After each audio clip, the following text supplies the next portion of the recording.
Oke, salam jumpa. Pada video kali ini kita akan belajar mempraktekkan analisis kelas laten menggunakan software M+ ya, atau M+. Nah, analisis kelas laten ini sangat berguna untuk kita menemukan kelompok-kelompok yang tersembunyi yang mungkin kalau kita menggunakan analisis lain tidak akan kita temukan. Tetapi kalau kita menggunakan analisis kelas laten, kita akan bisa menemukan kelompok-kelompok yang tersembunyi yang tidak kita duga. Oke, bagaimana caranya kita melakukan analisis ini? Oke, di sini saya sudah membuka M+-nya. Nah, sekarang saya akan memasukkan sintaksnya. Nah, jadi saya menggunakan ini. Saya menggunakan ini, data yang ini. Nah, ini data ini. Jadi ini adalah data penggunaan media sosial. Nah, penggunaan media sosial, lalu penggunaan media sosial ini itu dilihat dari 4 indikator. Yang pertama itu adalah perhatian, kedua penghayatan, yang ketiga durasi, dan yang keempat adalah frekuensi. Nah, perhatian ini lebih ke minat ya. Jadi lebih ke minat dalam menggunakan media sosial. Nah, kalau penghayatan ini adalah bagaimana media sosial itu digunakan dan kemudian informasinya itu tersampaikan dan dihayati oleh pengguna media sosialnya. Nah, bagaimana informasi itu tersampaikan dan dihayati oleh penggunanya. Sedangkan durasi itu terkait dengan ya berapa lama menggunakan gitu ya. Waktu yang dibutuhkan untuk menggunakannya itu berapa lama gitu kan, waktu yang dibutuhkan. Frekuensi itu lebih ke apa ya, berapa kali ya, misalnya berapa kali dalam seminggu menggunakan, atau berapa kali dalam sehari. Nah, itu namanya frekuensi. Kalau durasi ini lebih ke apa ya, waktu gitu ya, berapa jam digunakan gitu ya. Misalnya dalam satu hari itu berapa jam ya, berapa jam penggunaannya, dalam satu minggu berapa jam gitu. Kalau frekuensi lebih ke berapa kali, misalnya dalam satu hari itu berapa kali menggunakan media sosial, atau misalnya dalam satu minggu itu berapa kali. Nah, itu frekuensi.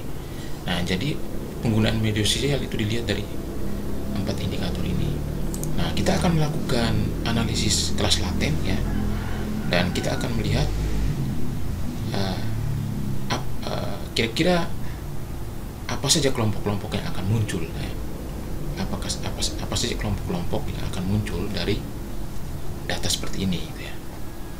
Nah, seperti yang saya katakan di awal tadi, dengan analisis kelas laten kita bisa menemukan kelompok-kelompok yang tersembunyi yang kita sendiri tidak menduga bahwa akan ada kelompok seperti ini gitu ya. Nah, kalau kita menggunakan menggunakan analisis yang lain mungkin tidak akan kita temukan. Tapi kalau kita menggunakan analisis kelas laten, kita akan menemukan itu ya, kelompok-kelompok yang tersembunyi yang tidak kita duga. Oke, jadi ini saya sudah punya data seperti ini. Nah, ini akan saya delete saja bagian variabelnya. Nah, kita akan buat seperti ini saja ya, tabulasi datanya seperti ini. Lalu kita simpan dalam bentuk, ini saya simpan dalam bentuk CSV ya. Nah, ini saya simpan dalam bentuk CSV. Nah, ini sebenarnya sudah saya simpan ini. Oke, sudah. Nah, sekarang kita buka M+-nya. Kita masukkan sintaks. Saya sudah siapkan sintaksnya, ini sintaksnya. Nah, ini sintaksnya seperti ini. Ini saya ganti saja sesuai dengan nama itu tadi. Nah, nama filenya ini ini kelas saja. Nama filenya ini file yang tadi ya. Nah, file yang tadi kan kalau tidak salah namanya medsos. Ini medsos. Coba saya lihat lagi. Ya, ini ya, benar, medsos CSV. Lalu variabel namesnya itu kalau kita lihat dari sini itu kan ada, nah ada ID kan, ada ID, terus ada ini ya, perhatian, penghayatan, durasi. Nah ini yang akan kita masukkan. Saya delete saja ini, simpan lagi nih, save. Oke, sudah. Coba kita buka lagi, kita lihat. Nah sudah. Oke, jadi itu ya. Nah di names ini kita masukkan ID, lalu kemudian kita kasih nama itu tadi ya, nama indikatornya, nah ini dia, kita singkat-singkat saja ya, perhatian. Sintaksnya itu kalau kata itu minimal kalau tidak salah 8 panjang katanya 8 gitu ya. Nah coba perhatian ini ada berapa, 1 2 3 4 5 6 7 8. Tidak bisa, kita buat saja perhati begini, lalu ini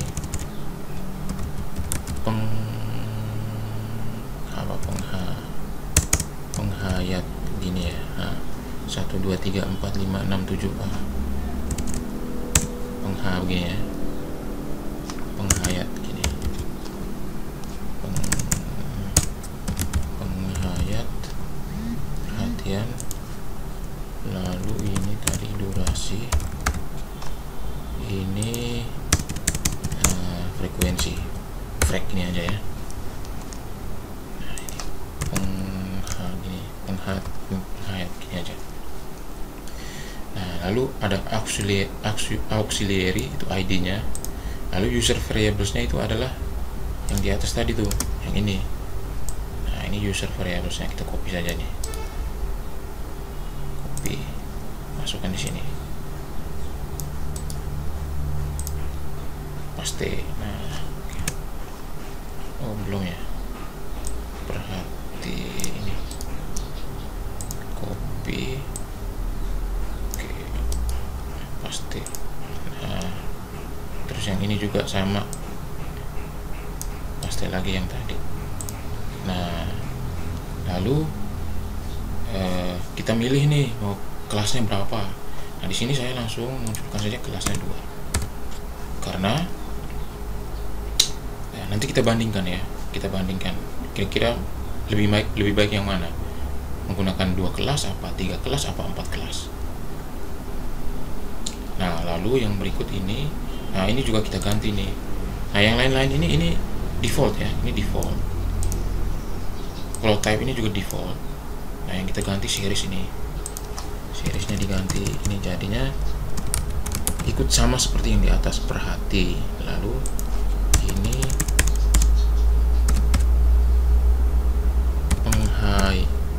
penghai gini ya. Lalu salah. Lalu ini adalah durasi, lalu ini frek. Nah ini jangan lupa diberi tanda titik koma di belakang. Nah lalu ini default.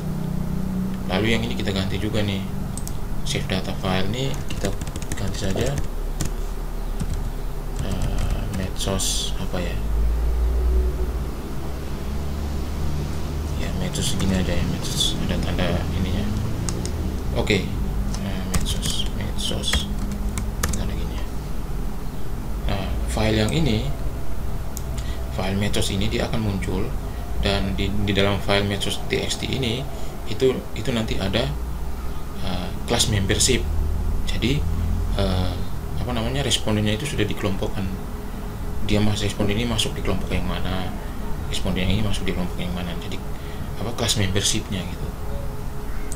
Nah ini sudah ya. Jadi pertama kita kelas 2 dulu ya, kelas 2 dulu ini. Kita pakai yang kelas 2 dulu. Nah jadi sudah seperti ini. Sekarang kita run. Kita lihat bisa atau tidak. Nah bisa di run. Nanti kita tunggu ya hasilnya.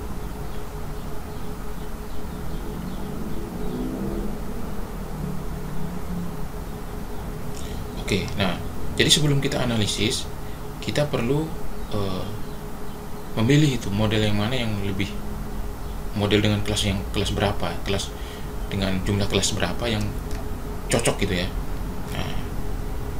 Nah, untuk melihat model mana yang lebih cocok, kita menggunakan ini, nilai ini. Nah, ini AKIK ini, AX sama BIC, kita bandingkan. Nah, di sini saya sudah punya ya. Saya sudah bandingkan ini. Nah, jadi saya bandingkan antara AX BIC 2 kelas, 3 kelas sama 4 kelas. Ternyata lebih tepat menggunakan 2 kelas, karena 2 kelas ini nilai AX sama BIC itu lebih rendah daripada kelas-kelas yang lain.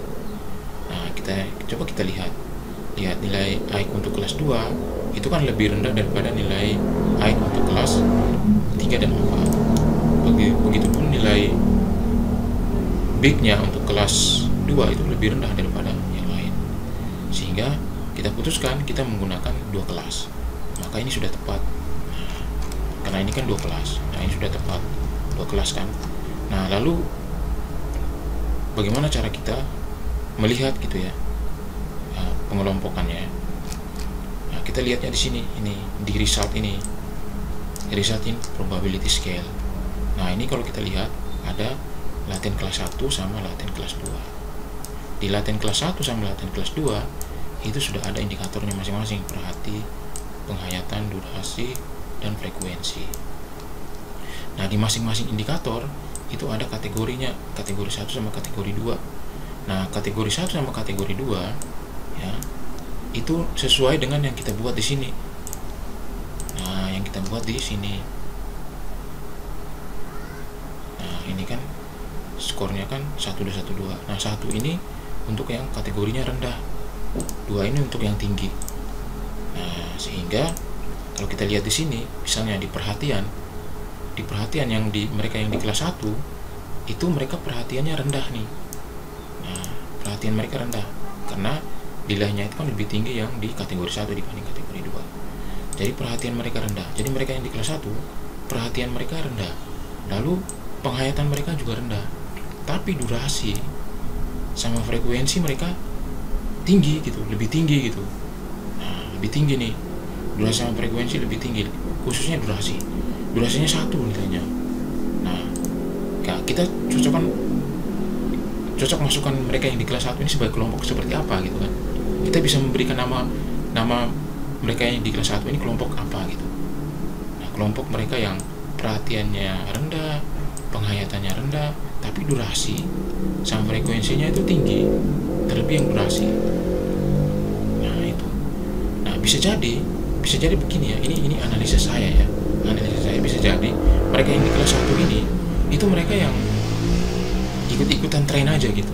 Jadi kan mereka kan perhatiannya kan tidak, minat mereka kan sebenarnya kurang gitu, rendah terhadap media sosial, penghayatannya juga rendah, tapi durasinya tinggi. Berarti kemungkinan mereka ini adalah kelompok orang-orang yang ikut tren gitu, ikut orang gitu, ikut arus gitu. Jadi orang ramai-ramai menggunakan media sosial, mereka juga menggunakan media sosial. Nah, walaupun mungkin tidak ada minat gitu, dan juga tidak ada penghayatan. Nah, bisa jadi seperti itu ya mereka yang dilihat, mereka yang di kelas 1. Nah, itu hasil analisis saya ya. Nah, mungkin teman-teman berbeda analisisnya. Kalau saya seperti itu. Nah, jadi itu mereka yang di kelas 1 itu seperti itu. Nah, mereka yang di kelas kedua itu berbeda lagi nih. Mereka yang di kelas kedua perhatiannya itu lebih tinggi tuh. Perhatiannya tinggi, tapi penghayatannya rendah. Durasi rendah, frekuensi juga rendah. So, mereka ini minatnya itu, mereka punya minat terhadap media sosial. Nah, mereka punya minat, tetapi entahlah kenapa kok durasinya ini. Mungkin saja mereka ini menggunakan media sosial untuk tujuan-tujuan tertentu ya. Jadi tidak setiap hari mereka menggunakan media sosial gitu, tapi hanya untuk tujuan-tujuan tertentu gitu. Tujuan-tujuan tertentu. Nah, berbeda dengan yang ini. Kalau yang ini bisa jadi mereka hanya ikut tren. Makanya durasinya tinggi, frekuensinya tinggi, tapi minatnya itu kurang gitu, minatnya rendah. Bisa jadi hanya ikut tren, karena orang banyak menggunakan media sosial, mereka ikut aja gitu. Nah, itu. Nah, kita juga bisa membuat ini grafik seperti ini. Nah, kita ambil dari nilai yang tadi itu. Nah, kita buat seperti ini. Nah, misalnya yang kelas 1 kan, yang kelas 1 itu dia ini. Nah, yang kelas 1 itu dia itu tadi perhatiannya rendah, penghayatannya rendah, tapi durasinya tinggi tuh. Nah, bisa jadi mereka seperti yang saya bilang tadi, mereka main media sosial itu ikut tren aja gitu. Jadi bukan benar-benar berminat, tapi hanya ikut tren gitu. Makanya durasinya tinggi gitu. Nah, mereka yang di kelompok kedua, yang ini, itu mereka perhatian tinggi, penghayatan juga tinggi, tapi durasinya rendah sama frekuensi. Nah, bisa jadi mereka ini menggunakan media sosial untuk tujuan-tujuan tertentu saja. Makanya tidak setiap hari mereka gunakan, tidak dalam jangka waktu yang panjang mereka gunakan, karena mereka menggunakan hanya untuk tujuan-tujuan tertentu saja. Nah, itu kira-kira begitu ya hasil analisis saya. Saya nggak tahu, mungkin hasil analisis teman-teman itu mungkin berbeda. Nah, saya seperti itu. Nah, itu jadi kita bisa menemukan ya, menemukan kelompok-kelompok yang tersembunyi kalau dari sini. Kalau kita menggunakan analisis lain kan tidak akan ketahuan ada kelompok-kelompok seperti ini gitu kan. Nah, itu. Nah, saya juga punya temuan yang menarik dari hasil menggunakan EMPLOS itu. Misalnya ada menyangkut adaptabilitas karir gitu. Nah, adaptabilitas karir itu kan ada 4 indikator kan, ada 4 aspek gitu. Nah, ditemukan mana? Nah, ini ditemukan ada 3 kelas gitu. Ada 3 kelas ya. Kelas pertama itu dia concernnya tinggi, kontrol tinggi, semuanya tinggi nih, semua tinggi, curiosity tinggi, confidence-nya juga tinggi. Nah, mereka yang di kelas 1 ini adalah kelompok mereka yang adaptabilitas karirnya tinggi, adaptasi karirnya tinggi. Nah, mereka yang di kelas kedua, nah, ini unik nih, mereka concern-nya tinggi, kontrolnya tinggi, nah, ya kan, kurionya juga tinggi, tapi confidence-nya lebih rendah itu. So, mereka yang di kelas 2 itu mereka yang memiliki tingkat kepercayaan diri karir yang rendah. Nah, ini bagaimana nanti guru BK gitu. Guru BK melihat ini kan bisa membantu gitu mereka yang di kelompok kedua ini dalam hal meningkatkan tingkat kepercayaan karirnya dia. Sedangkan yang di kelas 1 itu hanya dibimbing untuk mempertahankan adaptasi karirnya karena dia sudah bagus gitu. Nah, yang di kelas ketiga dia concern-nya tinggi, concern rendah, kontrol rendah, curiosity rendah, semuanya rendah dia. Semua aspek itu dia rendah. Berarti yang kelas ketiga ini adalah orang-orang yang adaptasi karirnya itu rendah gitu. Kemampuan adaptasi karirnya rendah. Nah, itu. Oke, saya kira demikian saja video saya mengenai analisis kelas laten. Semoga video ini bermanfaat. Terima kasih sudah menyaksikan video ini.